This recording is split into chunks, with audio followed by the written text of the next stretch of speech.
नमस्कार। आकाशवाणी से प्रस्तुत है समाचार प्रभात।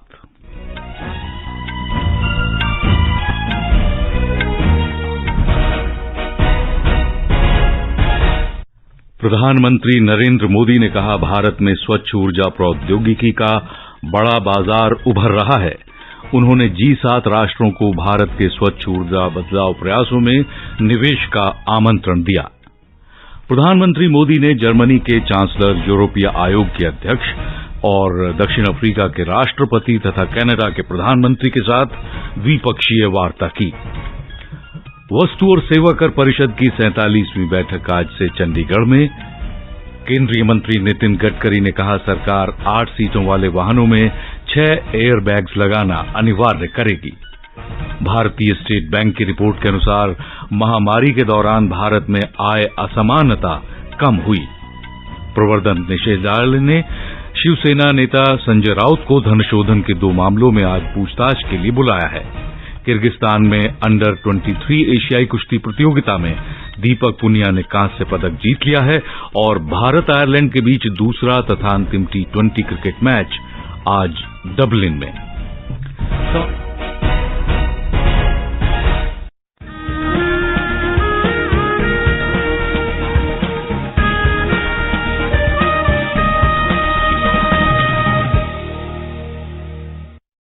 समाचार प्रभात में रवि कपूर के साथ मैं मुनीश शर्मा।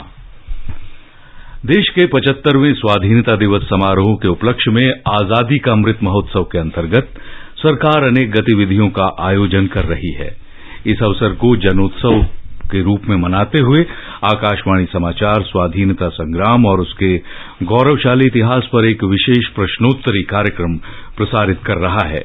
अमृत महोत्सव क्विज का कल का प्रश्न था, स्वतंत्रता सेनानी मलप्पा धनशेट्टी, श्री कृष्ण सारदा, कुर्बान हुसैन और जगन्नाथ शिंदे महाराष्ट्र में किस आंदोलन से जुड़े थे? और इस सवाल का सही जवाब है सोलापुर सत्याग्रह से। आकाशवाणी समाचार को बड़ी संख्या में देश विदेश के श्रोताओं से इस प्रश्न का उत्तर मिला है। भाग्यशाली विजेता हैं उत्तर प्रदेश के वाराणसी से तिलमापुर की गायत्री सिन्हा।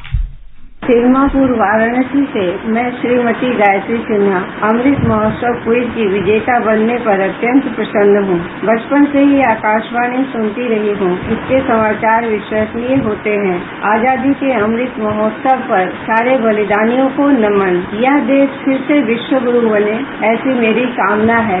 जय हिंद, जय भारत। और अब अमृत महोत्सव क्विज का 92वां प्रश्न।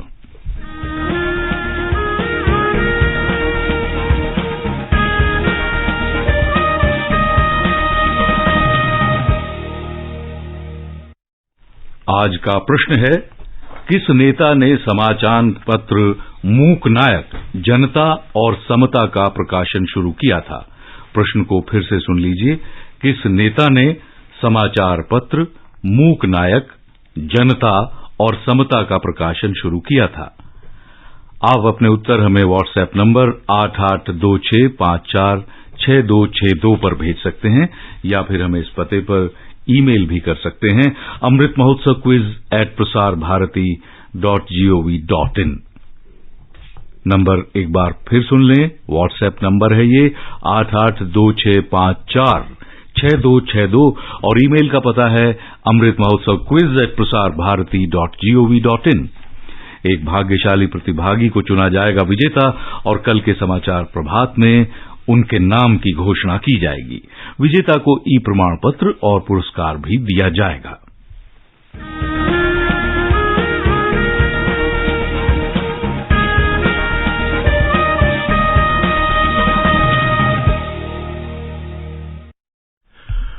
और अब समाचार। प्रधानमंत्री नरेंद्र मोदी ने G7 समूह के देशों से आग्रह किया है कि वे हरित विकास, स्वच्छ ऊर्जा, सतत जीवन शैलियों और वैश्विक कल्याण के लिए भारत के प्रयासों में सहयोग दें। उन्होंने कहा कि भारत में स्वच्छ ऊर्जा प्रौद्योगिकी के लिए एक बड़ा बाजार उभर रहा है। श्री मोदी ने G7 देशों से इस क्षेत्र में अनुसंधान, नवाचार और विनिर्माण में निवेश करने को कहा। उन्होंने ये भी कहा कि महामारी के दौरान भारत ने स्वास्थ्य क्षेत्र में डिजिटल इस्तेमाल के कई तरीके निकाले। उन्होंने G7 देशों को इन नवाचारों को अन्य विकासशील देशों को उपलब्ध कराने में भारत की सहायता करने को कहा। प्रधानमंत्री मोदी ने इस बात पर भी बल दिया कि ऊर्जा संसाधनों पर केवल अमीरों का विशेषाधिकार नहीं होना चाहिए, गरीब परिवारों का भी ऊर्जा संसाधनों पर समान अधिकार है। श्री मोदी जर्मनी के शुलॉस एल्माउ में जलवायु, ऊर्जा और स्वास्थ्य सत्र में बोल रहे थे। उन्होंने कहा कि दुनिया की 17% आबादी भारत में रहती है, लेकिन वैश्विक कार्बन उत्सर्जन में भारत का योगदान केवल 5% है।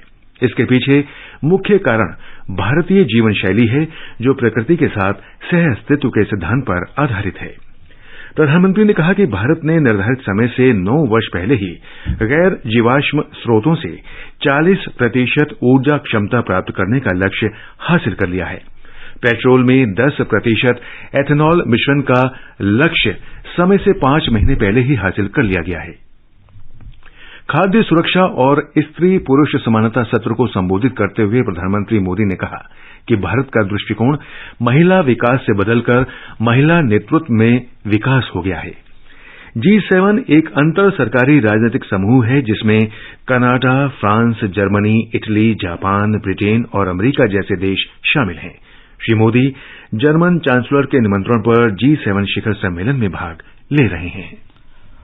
प्रधानमंत्री नरेंद्र मोदी ने जर्मनी में G7 शिखर सम्मेलन के अवसर पर कई राष्ट्रों के नेताओं के साथ अलग से द्विपक्षीय वार्ता की।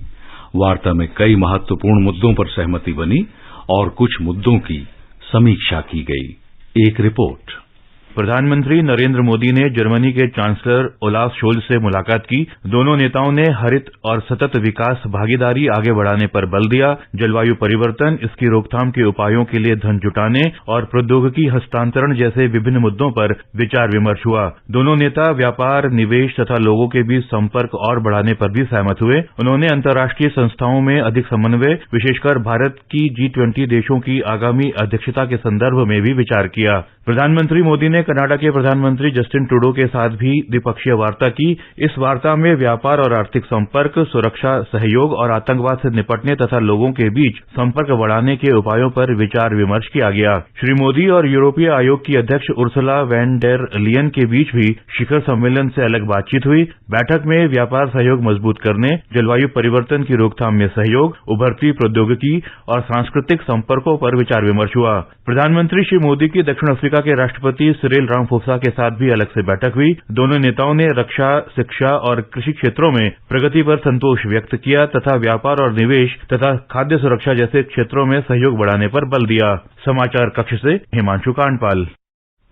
जर्मनी से लौटते हुए प्रधानमंत्री श्री मोदी आज संयुक्त अरब अमारात जाएंगे। वो वहां के पूर्व राष्ट्रपति और अबू धाबी के शासक शेख खलीफा बिन जायद अल नहयान के निधन पर व्यक्तिगत रूप से संवेदना व्यक्त करेंगे। श्री मोदी संयुक्त अरब अमारात के नए राष्ट्रपति और अबू धाबी के शासक शेख मोहम्मद बिन जायद अल नहयान से भी मिलेंगे। प्रधानमंत्री आज रात स्वदेश के लिए रवाना हो जाएंगे। वस्तु और सेवा कर परिषद की 47वीं बैठक आज से चंडीगढ़ में शुरू हो रही है। वित्त मंत्री निर्मला सीतारामन 2 दिन की बैठक की अध्यक्षता करेंगी। जीएसटी परिषद की बैठक में वित्त राज्य मंत्री पंकज चौधरी तथा राज्यों और केंद्र शासित प्रदेशों के वित्त मंत्री भाग लेंगे। इसमें केंद्र और राज्य सरकारों के वरिष्ठ अधिकारी भी शामिल होंगे। दिल्ली में पिछली बैठक में वस्त्रों पर जीएसटी दरों में बदलाव का निर्णय टाल देने की सिफारिश की गई थी। परिषद ने वस्त्रों पर 5% की दर बनाए रखने का सुझाव दिया था। भारतीय स्टेट बैंक की एक रिपोर्ट में कहा गया है कि वित्त वर्ष 2017 के बाद से भारत में आय असमानता में कमी आई है। रिपोर्ट में यह भी कहा गया है कि कोविड महामारी के दौरान भी देश में आय असमानता घटी है। स्टेट बैंक के ग्रुप मुख्य आर्थिक सलाहकार सौम्यकांति घोष द्वारा तैयार की गई रिपोर्ट के अनुसार भारत ने कोविड महामारी के दौरान आबादी के एक बड़े हिस्से को आमदनी बंद हो जाने के संकट से उबारा। रिपोर्ट के अनुसार भारत का निर्धनता अनुपात 2011-12 के 21.9% से कम होकर वर्ष 2020-21 में 17.9% पर आ गया। ये समाचार आकाशवाणी से प्रसारित किए जा रहे हैं। क्या आप कॉम्पिटिटिव एग्जाम्स की तैयारी कर रहे हैं? आपके लिए ऑल इंडिया रेडियो लाया है प्रोग्राम अभ्यास, एक ऐसा कार्यक्रम जहां हमें आप प्रश्न भेजते हैं व्हाट्सएप नंबर 9289094044 पर या फिर ईमेल करते हैं abhyas.airnews@gmail.com पर और हमारे एक्सपर्ट देते हैं आपके प्रश्नों के उत्तर हर शनिवार रात 9:30 बजे। इस बार का विषय है आधुनिक इतिहास यानी कि मॉडर्न हिस्ट्री और आपके सवाल प्राप्त करने की अंतिम तारीख 29 जून। आपका अभ्यास हमारा प्रयास।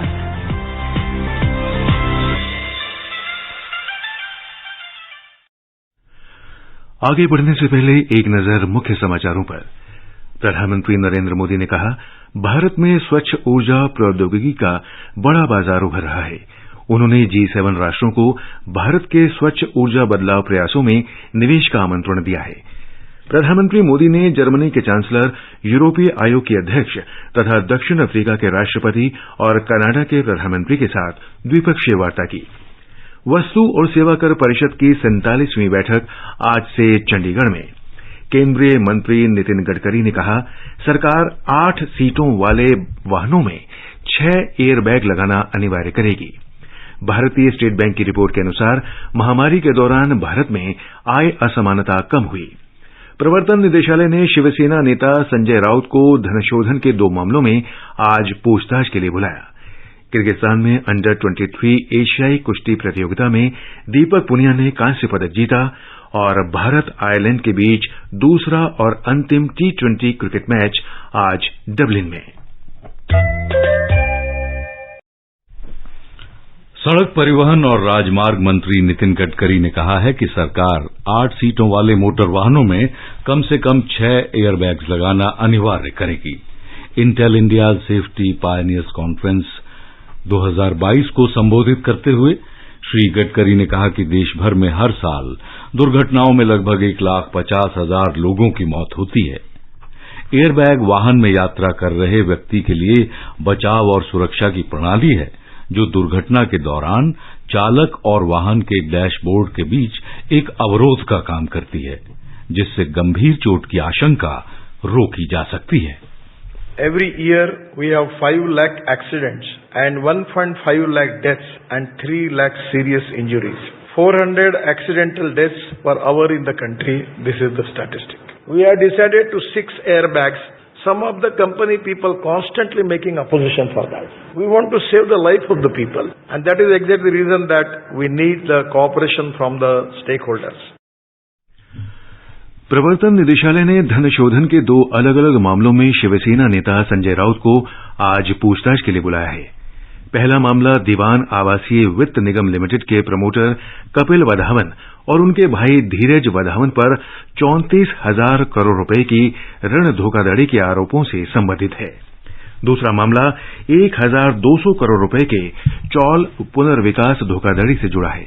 इस मामले में आवास विकास और अवसंरचना लिमिटेड समूह, इसके प्रमोटर राकेश वधावन तथा पुत्र सारंग और संजय राउत के सहयोगी प्रवीण राउत शामिल हैं। प्रवर्तन निदेशालय ने प्रवीण राउत को गिरफ्तार किया है। इस वर्ष अप्रैल में प्रवर्तन निदेशालय ने मुंबई में संजय राउत की पत्नी वर्षा का एक फ्लैट तथा उनकी और एक अन्य व्यवसायी की पत्नी की 8 अन्य परिसंपत्तियां जब्त की थीं। महाराष्ट्र में जारी राजनीतिक उथल पुथल के बीच एकनाथ शिंदे के बागी गुट ने शिवसेना प्रमुख उद्धव ठाकरे को फिर एक खुला पत्र लिखा है। पत्र में शिंदे गुट के दीपक केसरकर ने कहा है कि भारतीय जनता पार्टी और शिवसेना का गठबंधन महाराष्ट्र के जनादेश के अनुरूप है।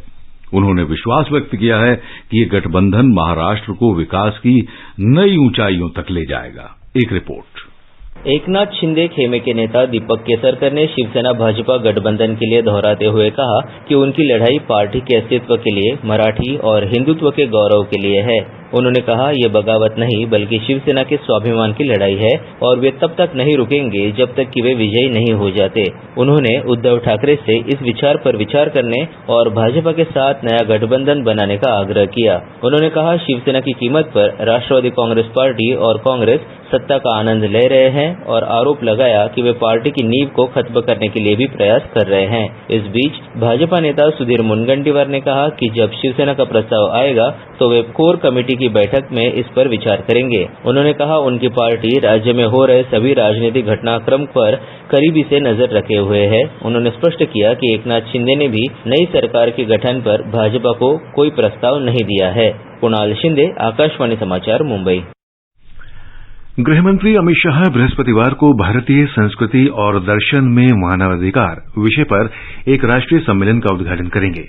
श्री शाह मानवाधिकारों पर लघु फिल्म प्रतियोगिता 2021 के पुरस्कार भी प्रदान करेंगे।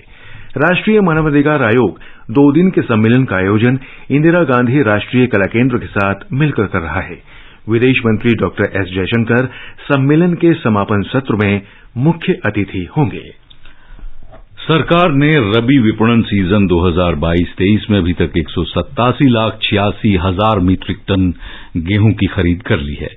न्यूनतम समर्थन मूल्य पर खरीद से लगभग 17,85,000 किसानों को फायदा हुआ है। अभी तक 755 लाख मीट्रिक टन से अधिक की खरीफ और 105 लाख मीट्रिक टन से अधिक की रबी फसल सहित 860 लाख मीट्रिक टन से अधिक धान खरीदी गई है। इस खरीद से 125 लाख से अधिक किसानों को लाभ हुआ है। कीनिया और पुर्तगाल की सह मेजबानी में 5 दिन का संयुक्त राष्ट्र महासागर सम्मेलन कल से शुरू हुआ। विश्व के 130 से अधिक देशों के नेता सम्मेलन में भाग ले रहे हैं। इस दौरान मुख्य रूप से महासागर, समुद्र और समुद्री संसाधनों के संरक्षण को लेकर अंतर्राष्ट्रीय समझौते पर चर्चा होगी। केंद्रीय मंत्री डॉक्टर जितेंद्र सिंह भारतीय प्रतिनिधिमंडल का नेतृत्व कर रहे हैं।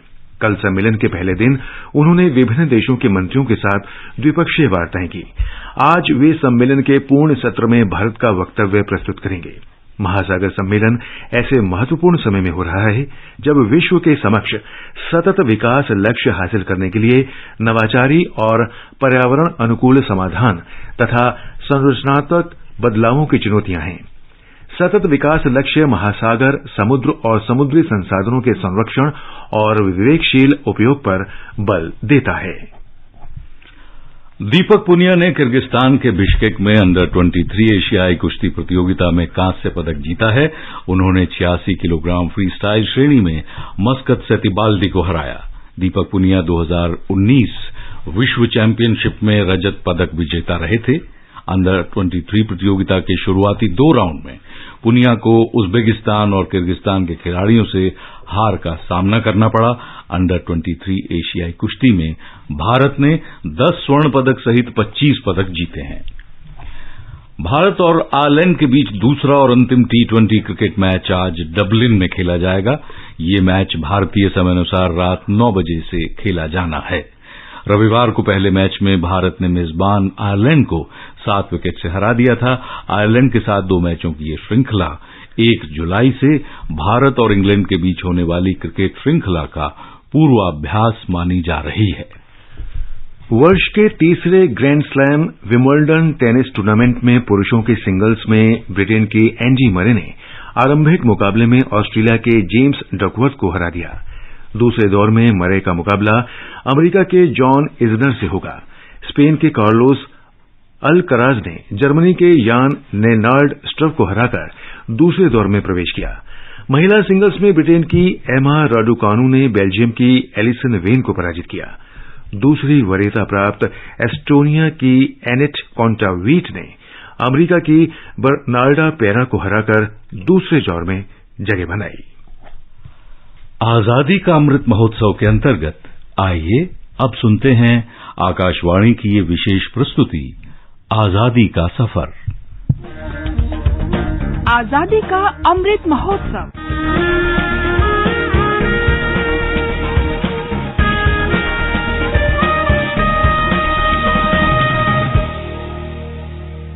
आजादी का सफर आकाशवाणी समाचार के साथ एक राष्ट्र का उदय। भारत का गौरवशाली स्वतंत्रता संग्राम आधुनिक विश्व में घटित महानतम संघर्षों में से एक है। आकाशवाणी समाचार आपके लिए रोज ला रहा है इस स्वतंत्रता आंदोलन की एक झलक।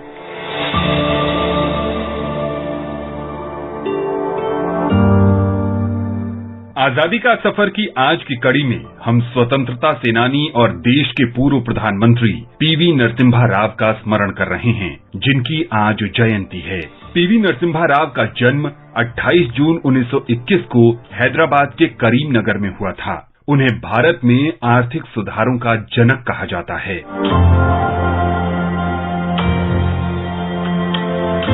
पीवी नरसिम्हा राव की शिक्षा दीक्षा उस्मानिया विश्वविद्यालय हैदराबाद, बॉम्बे विश्वविद्यालय और नागपुर विश्वविद्यालय में हुई। उन्होंने हैदराबाद में 1930 के दशक के अंत में वंदे मातरम आंदोलन में भाग लिया। अपने दूर के रिश्ते के भाइयों सदाशिव राव, राजा नरेंद्र और देवुलापल्ली दामोदर राव के साथ उन्होंने एक तेलुगु साप्ताहिक काकतीया पत्रिका का संपादन किया।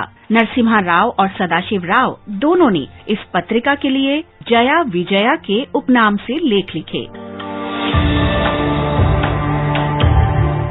स्वतंत्रता प्राप्ति के बाद नरसिम्हा राव राजनीति में आ गए और कई महत्वपूर्ण विभागों का कार्यभार संभाला। 1957 से 1977 तक उन्होंने आंध्र प्रदेश राज्य विधानसभा के निर्वाचित प्रतिनिधि के रूप में सेवा की। वे आंध्र प्रदेश सरकार में विभिन्न मंत्रालयों में मंत्री रहे। 1971 में नरसिम्हा राव आंध्र प्रदेश के मुख्यमंत्री बनाए गए। अपने कार्यकाल के दौरान उन्होंने कड़ाई से भूमि सुधार और भूमि सीलिंग कानून लागू किया। उन्होंने तथाकथित छोटी जातियों के लिए आरक्षण भी सुनिश्चित किया।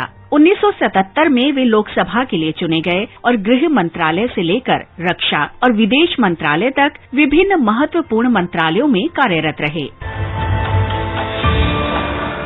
पीवी नरसिम्हा राव 1991 में भारत के प्रधानमंत्री बने और उन्होंने भारतीय अर्थव्यवस्था के उदारीकरण का सफल नेतृत्व किया। आर्थिक सुधारों से भारतीय अर्थव्यवस्था विदेशी निवेश के लिए खुली। पूंजी बाजार में सुधार हुआ, घरेलू व्यापार का विनियमन संभव हुआ और व्यापार व्यवस्था में भी सुधार आया। इन सुधारों का प्रभाव इस वास्तविकता से आंका जा सकता है कि देश में कुल विदेशी निवेश 1991-92 में 13 करोड़ 20 लाख डॉलर से बढ़कर 1995-96 में 5 अरब 30 करोड़ डॉलर तक पहुंच गया। इन सुधार उपायों से भारत में विदेशी निवेश में वृद्धि जारी रही और भारत को एक मजबूत वैश्विक अर्थव्यवस्था बनाने में मदद मिली। भारतीय दर्शन और संस्कृति, साहित्य और राजनीतिक लेखन, भाषा ज्ञान बढ़ाने और तेलुगु और हिंदी में कविताएं लिखने में पीवी नरसिम्हा राव की विशेष रुचि थी। वे 17 भाषाएं बोल सकते थे। 9 दिसंबर 2004 को पीवी नरसिम्हा राव को दिल का दौरा पड़ा और इसके 14 दिन बाद 83 वर्ष की आयु में उनकी मृत्यु हो गई। भारत में आर्थिक सुधारों के जनक पीवी नरसिम्हा राव को आकाशवाणी समाचार की भावभीनी श्रद्धांजलि।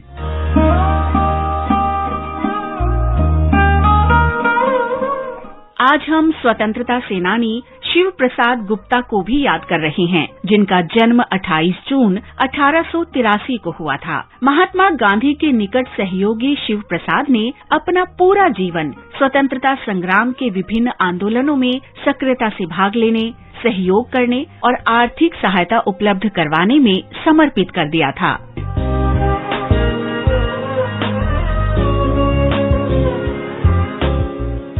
भारतीय स्वतंत्रता संग्राम को आगे बढ़ाने के उद्देश्य से शिव प्रसाद गुप्ता ने 1920 में हिंदी दैनिक आज की शुरुआत की। वे कई सालों तक इंडियन नेशनल कांग्रेस के कोषाध्यक्ष रहे। उन्होंने वाराणसी में महात्मा गांधी काशी विद्यापीठ की स्थापना की। इस विद्यापीठ का उद्देश्य उन युवाओं को अवसर देना था जिन्होंने स्वतंत्रता संग्राम में भाग लेने के लिए अपनी पढ़ाई बीच में ही छोड़ दी थी। शिव प्रसाद ने अकबरपुर में भारत का पहला गांधी आश्रम स्थापित करने के लिए 150 एकड़ जमीन दी। इस आश्रम का उद्देश्य स्वदेश में निर्मित खादी वस्त्रों के उत्पादन और बिक्री को बढ़ावा देना था।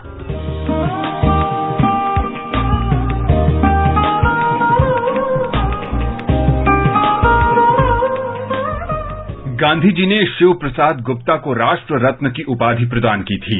शिव प्रसाद वाराणसी में इंडियन नेशनल कांग्रेस के 1928 के अधिवेशन के आयोजन और व्यवस्था में सक्रिय रहे थे। ये अधिवेशन उनके निवास सेवा उपवन में आयोजित किया गया था। वहां से मिलने वाले आतिथ्य सत्कार को देखते हुए गांधी जी ने उनके निवास स्थल को सेवा उपवन का नाम दिया था। बनारस हिंदू विश्वविद्यालय के निर्माण के लिए 1,01,000 रुपए का पहला दान भी शिव प्रसाद ने ही दिया था। इस महान राष्ट्रवादी स्वतंत्रता सेनानी ने 24 अप्रैल 1944 को अंतिम सांस ली। आकाशवाणी समाचार की ओर से उन्हें शत शत नमन।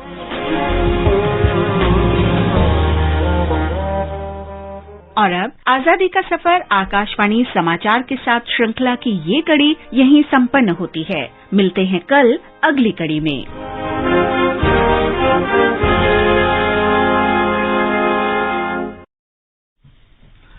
भारतीय शास्त्रीय नृत्य के चीनी प्रशंसकों ने चीन की प्रसिद्ध भारतीय शास्त्रीय नृत्यांगना झांग जुन को भावुक श्रद्धांजलि अर्पित की है।